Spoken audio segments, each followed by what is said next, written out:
আমার ভাই, আমার বাবা, প্রত্যেককে বলি, আমাকেও বলি, আপনাকেও বলি, বয়স্ক চাচা আপনাদেরকেও বলি, আপনাদেরকেও বলি, গুনাহ ছাড়েন, গুনাহ ছাড়েন, গুনাহ ছাড়েন, গুনাহ ছাড়েন, গুনাহ ছাড়েন। এই দাদা, চাচা, গুনাহ আগুন, গুনাহ আগুন। চা দোকানের আড্ডা বন্ধ করেন, নাটক সিনেমা দেখা বন্ধ করেন, টেলিভিশনের নর্তকী দেখা বন্ধ করেন, কথায় কথায় গালিগালাজ করা বন্ধ করেন, সুদের টাকা বন্ধ করেন, আব্বা কিস্তি লওয়া বন্ধ করেন। এই বুড়া মিয়া জাহান্নামে যাবেন, জাহান্নামে, জাহান্নামে। কিস্তি আপনারে জাহান্নামে নেবে, সুদ আপনারে জাহান্নামে নেবে, বিড়ি আপনারে জাহান্নামে নেবে, চা দোকানের টেলিভিশনের আড্ডা, নর্তকীর নাচ দেখা আপনারে নর্তকী নাচতে নাচতে জাহান্নামে ফেলবে, জাহান্নামে। ওয়া ইন্নাল ফুজুরা ইয়াহদি ইলান নার। আল্লাহর নবী বলেন প্রতিটা পাপ তোমাদেরকে জাহান্নামের দিকে নিয়ে যাবে, আগুনের দিকে। কিসের দিকে বলেন না? আগুনের দিকে। কোরআন শরীফে আছে, আল্লাহ তাআলা কোরআনুল কারীমের একটা সূরার মধ্যে 11 বার একটা কথা বলছেন, ওয়াইলুন ইয়াউমাইযিল লিল মুকাদ্দিবিন। আল্লাহ বলছেন প্রত্যেক মিথ্যাবাদী, নাফরমান, পাপী, মনে রেখো সেদিন আখিরাতে মিথ্যাবাদী, পাপী, নাফরমানদের জন্য রয়েছে জাহান্নাম। এই কথাটা এক সূরাতে আল্লাহ 11 বার বলার পর কথা শেষ করছে, শেষ কথাটা আল্লাহ তাআলা বলছে ফাবিআইয়ি হাদিসিন বাদাহু ইউমিনুন। আমার বান্দা বলো তো আমি আল্লাহ এরপরে আর কেমনে বললে, কি বললে তুমি বিশ্বাস করবা? আল্লাহ নিজে বলছে ফাবিআইয়ি হাদিস, এরপরে আমি কি বলতাম, এরপরে বান্দা আমি আর কিভাবে বলতাম। আমি আল্লাহ জাহান্নামের এত বিস্তারিত বর্ণনা কোরআনে দিলাম, জান্নাতের এত বিস্তারিত বর্ণনা কোরআনে দিলাম, আখিরাতের এত বর্ণনা কোরআনে দিলাম, কিয়ামতের এত কথা কোরআনে বললাম, পূর্ববর্তী বহু জাতি ব্যক্তির ঘটনা বলি আমি কোরআনে বর্ণনা করলাম যে আমার অনুগত হলে কি হয়, আমার অবাধ্য হলে কি হয়। ফেরাউনের কথাও আমি কোরআনে উল্লেখ করছি, ইউসুফ আলাইহিস সালামের কথাও আমি কোরআনে উল্লেখ করছি।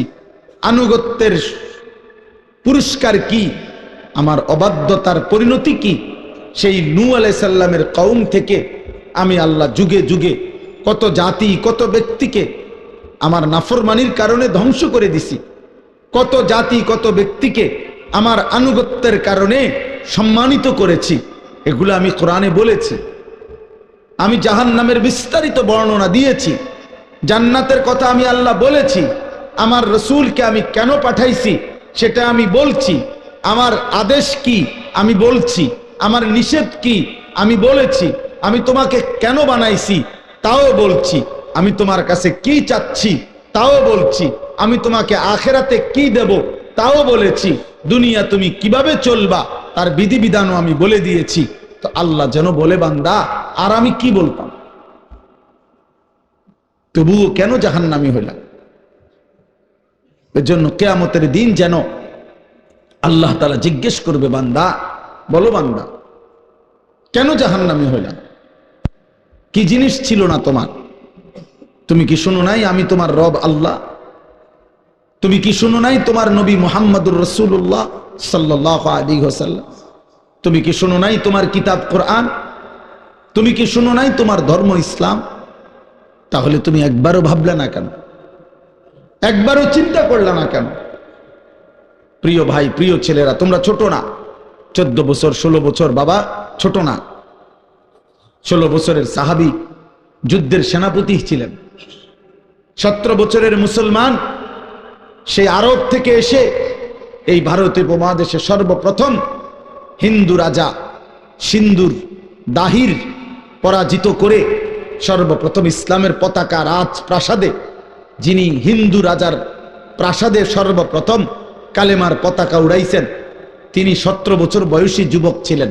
মুহাম্মদ ইবনে কাসিম রাহমাতুল্লাহ।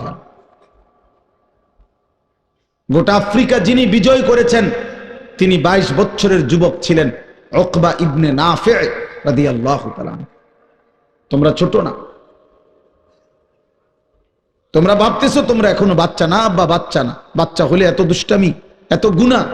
তুমি যদি ছোটই হও, 16 বছর বয়সেও ছোটই হও, এত নারী দেখো কেন বাপ? ছোট মানুষ এত উলঙ্গ ছবি দেখে, ছোট মানুষ এত নর্তকী দেখে, ছোট মানুষ এত নাচ গান দেখে। তুমি তো অসভ্য।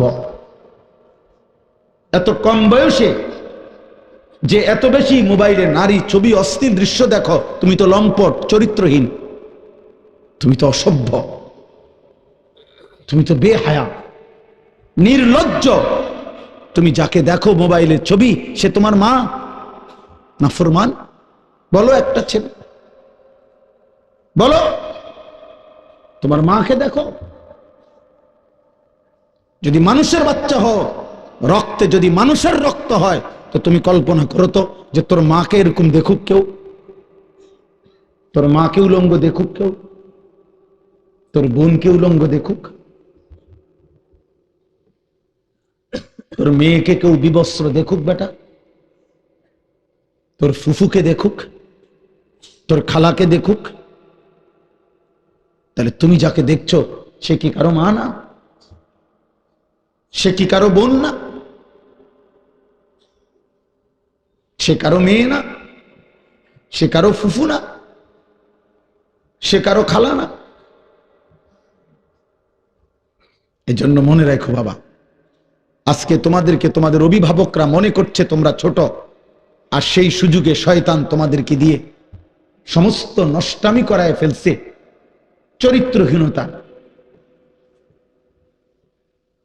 চরিত্রহীনতার জেনার, ব্যভিচার, নারী ছবি, অশ্লীলতা, বেহায়াপনা। গত 2 দিন আগে পত্রিকা আসছে বাংলাদেশে গত 1 বছরে, গত 10 বছরের চাইতে বেশি, আমি নিজে পড়ছি রিপোর্ট, এইডস আক্রান্ত মানে যৌন রোগে আক্রান্ত মারাত্মক যেটা মহামারী, HIV আক্রান্ত রোগীর সংখ্যা গত 10 বছরের চাইতে গত 1 বছরে বেড়ে গেছে।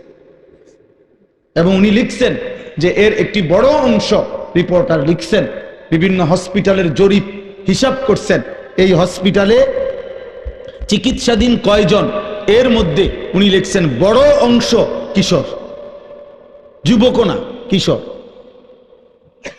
কিশোর মানে সর্বোচ্চ 13, 14, 15 বছরের ছেলেদেরকে বলে। যারা এই পরিমাণ অসভ্যতা করছে যে পচে গেছে এখন মহামারীতে, এইডসে আক্রান্ত। এজন্য দোস্ত, একদিন ঘুম ভাঙবে, একদিন তুমি জাগবে। পৃথিবী তোমার অপেক্ষায় বসে থাকবে না। তোমার দাদা তোমার সাথে মরবে না, তোমার আগে মরে যাবে। তোমার আব্বা তোমার সাথে মরবে না। ওই যে দেখেন, ওই বেয়াদব দেখেন, ওই 2 বেয়াদব চুরি করে, মানে এমন গাদ্দার, যে গাদ্দারের কথা হইল আমি শুনবো না, তোমার মতো হুজুর না, তোমার আব্বা বললো আমি শুনবো না, আমি ছবি উঠাবো। আরে বেয়াদব, উঠে গেলে ভালো, এত রাত হয়েছে ঘুমায় যাও বাবা, অথবা গিয়ে বাইরে অন্য ছবি দেখো।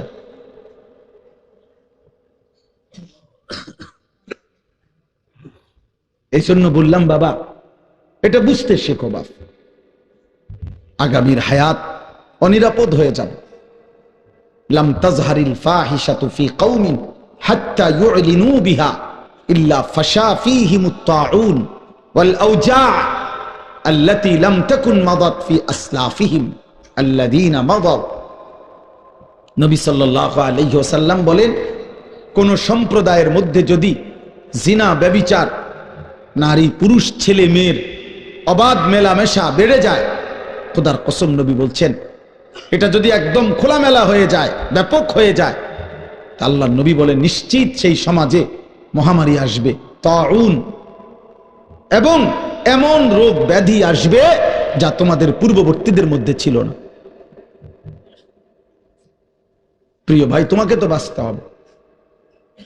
আমি যে চিৎকার করি দোস্ত, আরে ছেলে তুমি তো বাঁচতে হবে আব্বা, তুমি যদি এমন হইতো যে বিপদে পড়বো আমার পাপের কারণে, আমার দাদায়, কারণ আমি তো মরে যাবো আগে, দাদা মরিব পরে, না রে আব্বা, তুমি পড়বা বিপদ।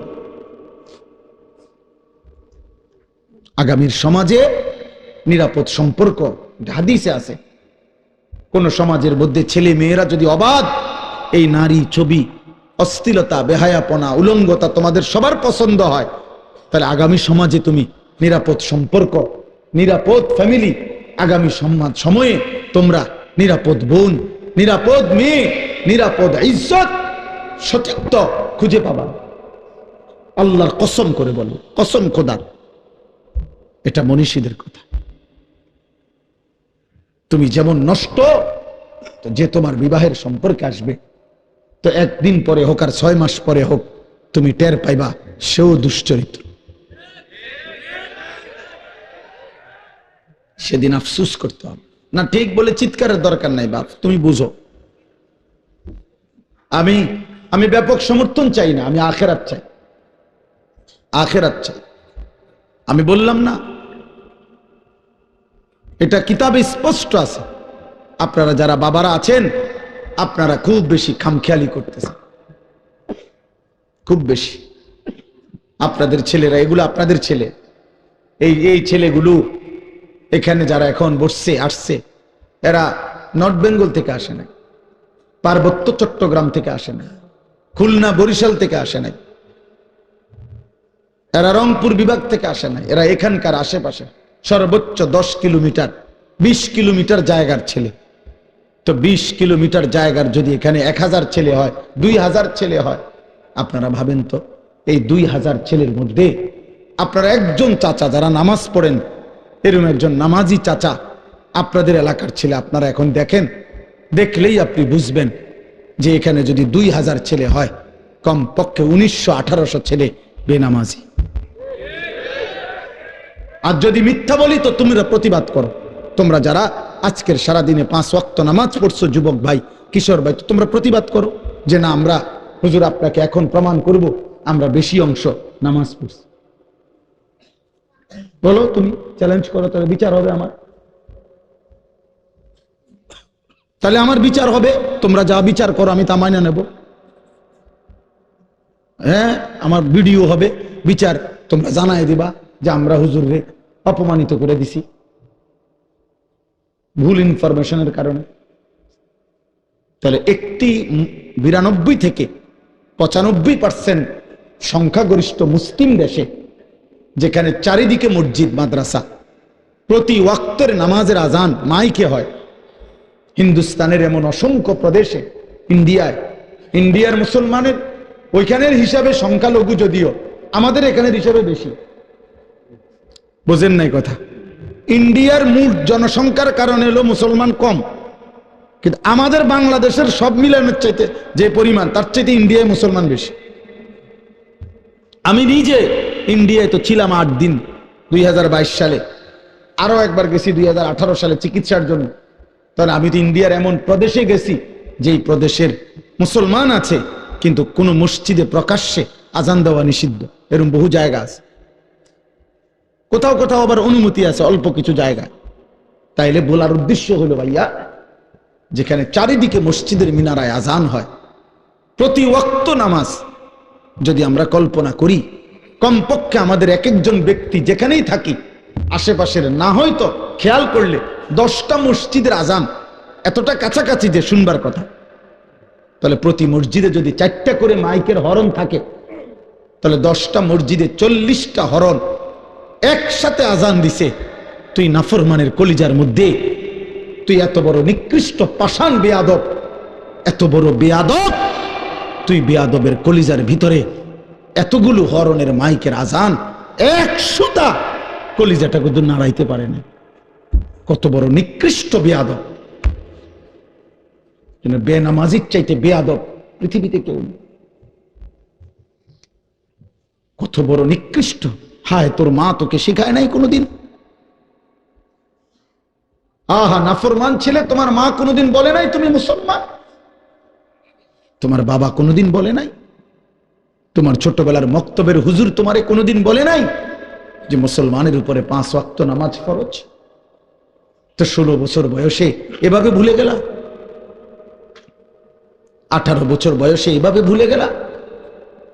তো মাত্র এত কম বয়সে যদি আল্লাহকে এভাবে ভুলে যাও, 24 ঘন্টার মধ্যে একটা সেজদাও দিলা না যেই নাফরমান ছিল, তো আল্লাহকে যদি এভাবে বিদায় দাও, আরে না